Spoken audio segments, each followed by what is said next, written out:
वो अपने अडॉप्टेड भाई एंडी के साथ होती है। एंडी एक रोबोट है जो रेन के ही पिता ने बनाया था रेन का देखभाल करने के लिए। रेन को ये प्लैनेट जरा भी पसंद नहीं था क्योंकि इस प्लैनेट पर ज्यादातर रोशनी नहीं पड़ती थी और यहाँ पर उन्हें मजदूरों जैसा काम करना पड़ता था। लेकिन आज वो काफी खुश है क्योंकि इस प्लैनेट के रूल्स के अनुसार आज वो इस प्लैनेट से हमेशा के लिए निकल सकती है। इसीलिए वो शिप का टिकट निकालने के लिए ऑफिस आती है, लेकिन उसकी सारी उम्मीदों पर पानी फेर जाता है क्योंकि नए रूल्स के अनुसार अब रेन को और 24,000 घंटे इस प्लैनेट पर गुजार कर काम करना होगा। ये सुनते ही रेन को काफी गुस्सा आ जाता है। अब यहाँ से ये दोनों भी अपने कुछ दोस्तों से मिलने जाते हैं। इनमें होता है टेलर की बहन के जो कि प्रेग्नेंट है, फिर टेलर का कजन जॉन और जॉन की गर्लफ्रेंड नवारो। ये सभी लोग यहाँ से निकलकर प्लैनेट वागा में सेटल होना चाहते थे, लेकिन प्लैनेट वागा यहाँ से काफी दूर होता है जहाँ पहुँचने के लिए इन्हें काफी ज्यादा फ्यूल और उसके साथ साथ क्रायो चैम्बर्स की भी जरूरत होगी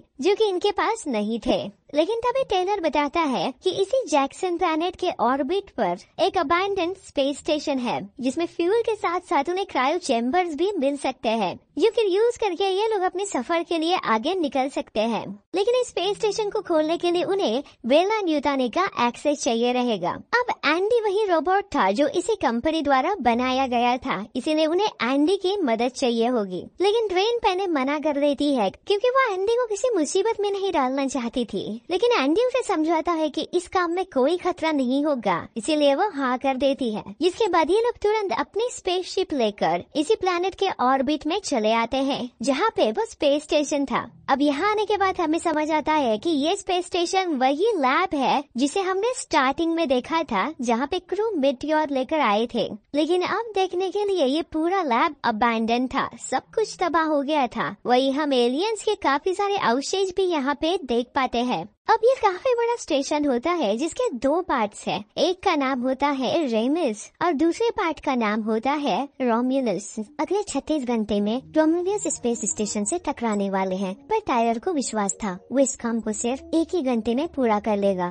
फिर टाइलर और बियॉन एंडी के साथ सूट पहनकर अपने शटल को स्टेशन के एंट्री गेट पर जोड़ते हैं। एंडी का बायोमेट्रिक स्टेशन के गेट को तुरंत खोल देता है। रेन ये सब शटल के मॉनिटर पर देख रही थी। अंदर जाते ही स्टेशन का गेट अपने आप बंद हो जाता है। अंदर आकर टाइलर एंडी की मदद से वहाँ की ग्रेविटी और ऑक्सीजन को बैलेंस कर देता है। वहाँ उसको पता चलता है कि पॉड्स के अंदर का फ्यूल कम है और वो उनको सिर्फ 3 साल तक ही सुला सकता है। तो वो और फ्यूल की तलाश में स्टेशन के और अंदर चले जाते हैं। इतने में नुआरो सारे पॉड्स को अपने शटल में ट्रांसफर कर लेती है। अब एंडी को उन दोनों से पता चलता है कि वो रेन के साथ वागा ग्रह पर नहीं जा सकता क्योंकि वहाँ किसी भी तरह के मशीनी मानव को आने की अनुमति ही नहीं थी, इसलिए उसको हमेशा ही जैक्सन ग्रह पर रहना होगा। और ये बात रेन पहले से ही जानती थी। इस पर एंडी टाइलर से कहता है रेन के साथ अच्छा होने के लिए मुझे ये भी मंजूर है। स्टेशन के और अंदर जाने पर उन्हें एक बहुत बुरी हालत में टूटा हुआ एंड्रॉइड मिलता है। उसे देखकर वो समझ ही नहीं पा रहे थे आखिर इस स्टेशन पर हुआ क्या था। फिर उनको क्रू चैम्बर में फ्यूल मिल जाता है, पर जब ये दोनों उसको निकालते हैं तो बियॉन का हाथ नाइट्रोजन गैस से जल जाता है और तभी स्टेशन का सिस्टम उस चैम्बर को लॉक कर देता है। और एंडी जब उसे खोलने की कोशिश करता है तो स्पेस स्टेशन का सिस्टम उसे खोलने से डिनाई कर देता है।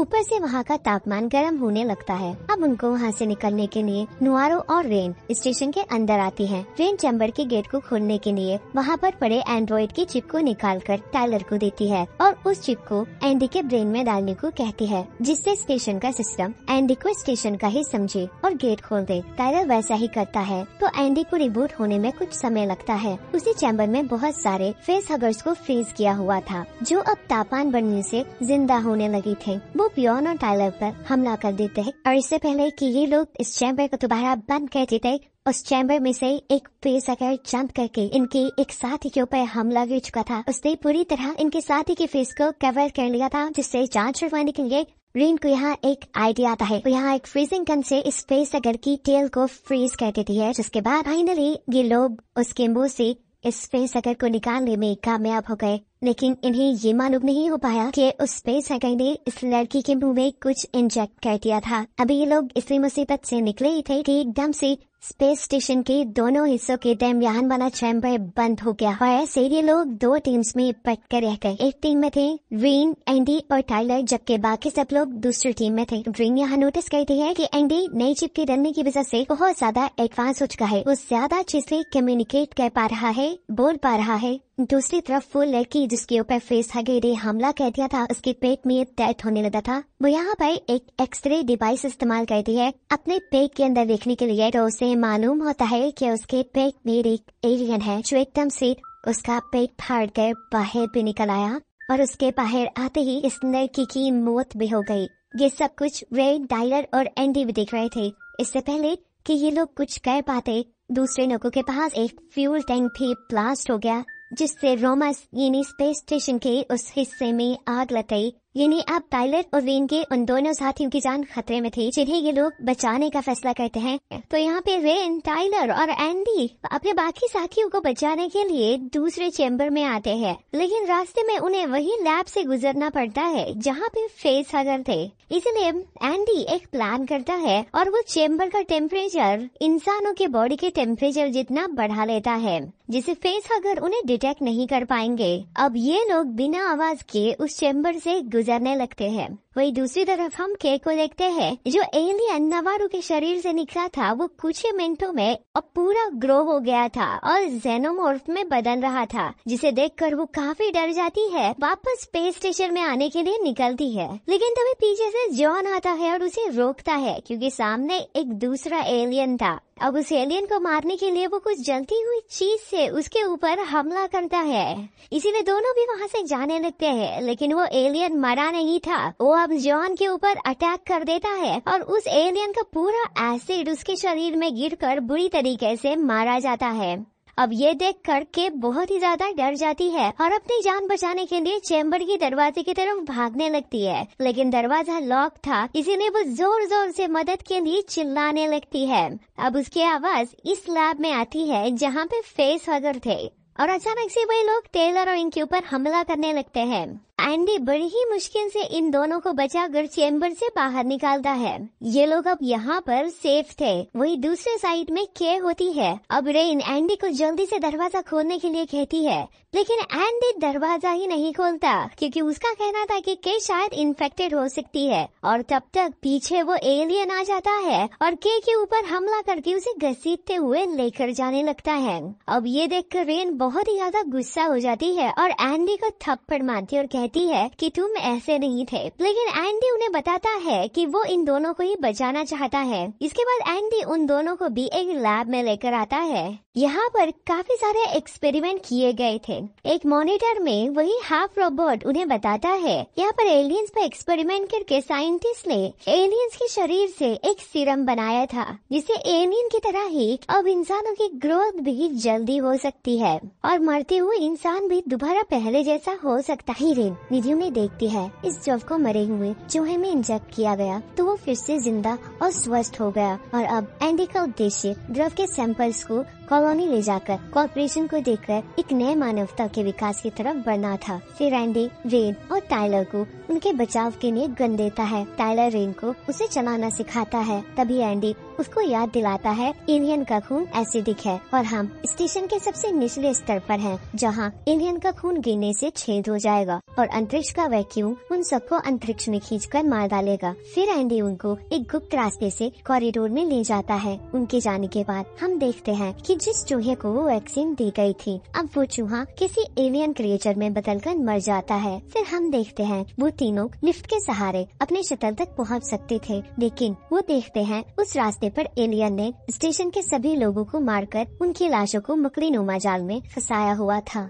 वहीं उनको के की आवाज आती है। वो बहुत ज्यादा घायल होती है। वो दोनों जाल से उसे बाहर निकाल लेते हैं। फिर उसको ठीक करने के लिए एंडी उन्हें दर्द देता है, लेकिन रेन उसको इंजेक्ट करने से मना कर देती है, क्योंकि अभी उसको उस पर विश्वास नहीं था। उसी समय एलियन वहां आकर जैसे ही रेन पर हमला करता है, तभी टाइलर बीच में आकर रेन को तो बचा लेता है, लेकिन खुद मारा जाता है। साथ ही एलियन एंडी पर वार करके उसे पैरालाइज कर देता है। तभी वहाँ बहुत सारे एलियंस और फेसहगर्स मैसेजेस आने लगते हैं। तो रेन के को लिफ्ट के सहारे अपनी शटल तक ले जाने लगती है, लेकिन तभी रेन को एंडी को वहाँ नीचे छोड़ देने का पछतावा होता है। तो वो के को ड्रॉप देकर शटल से कॉलोनी चले जाने को कहकर एंडी को बचाने वापस नीचे उतर आता है। इनकी बातों के एंडी को पकड़कर उसके सर से वो चिप उतार देती है जो इस स्पेसशिप के रोबोट की उसने एंडी के अंदर डाली थी। ये चिप निकलते ही एंडी बिल्कुल पहले जैसा हो जाता है। अभी उसने ये किया ही था कि इतने में बहुत सी एलियंस ने उनके ऊपर हमला कर दिया। इससे पहले कि इस हमले में रेन या एंडी को कोई नुकसान होता, रेन यहाँ पर अपना दिमाग चलाते हुए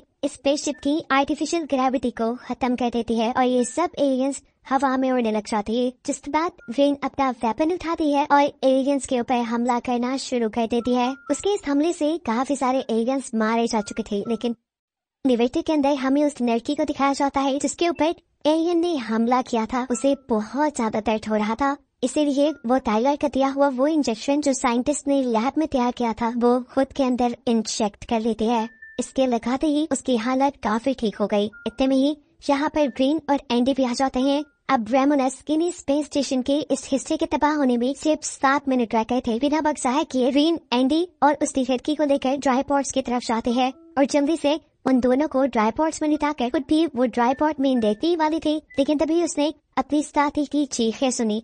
उसने अपनी साथी का ट्राइपॉड खोल दिया और हमें देखने को मिला कि उस लड़की के पास एक अजीब सी क्रिएचर पैदा। तो रेन उसको अंतरिक्ष में फेंकने के लिए वहाँ से लेकर जाने लगती है, पर खून में एसिड होने के कारण वो उसके हाथ से छूट जाता है और शेल वहीं गिर जाता है। अब इससे पहले रेन उसको फ्रीजिंग गन से खत्म करती शेल खुलता है और वो देखती है कि उसके अंदर एक इंसान के बच्चे के जैसे दिखने वाला जेनोमॉर्फ शेल के साथ शटल के कार्गो एरिया में जाकर गिर जाता है। लेकिन रेन जब तक वहाँ पहुँचती है तो बच्चा अपने शेल में ही नहीं होता, वहीं वो बच्चा पल भर में ही एक विशाल आकार ले लेता है और इस एलियन क्रिएचर को कहते हैं ऑफस्प्रिंग। एलियन एक ही बार में एंटी की गर्दन काट देता है और जब तक रेन वहाँ पहुँचती है वो के का खून पीकर उसे मार डालता है। तो रेन उसे मारने के लिए फ्रीजिंग गन से शूट करती है। उससे वो ऑफस्प्रिंग परेशान होकर उस गन पर अटैक करता है, जिससे फ्रीजिंग गैस पूरी जगह फैल जाता है। उससे वहाँ भयंकर ठंड हो जाती है और ऑक्सीजन खत्म हो जाती है। तो रेन अपनी पूरी ताकत से अपना स्पेस सूट पहनकर अपनी जान बचाती है और कार्गो एरिया को शटल से अलग करने के लिए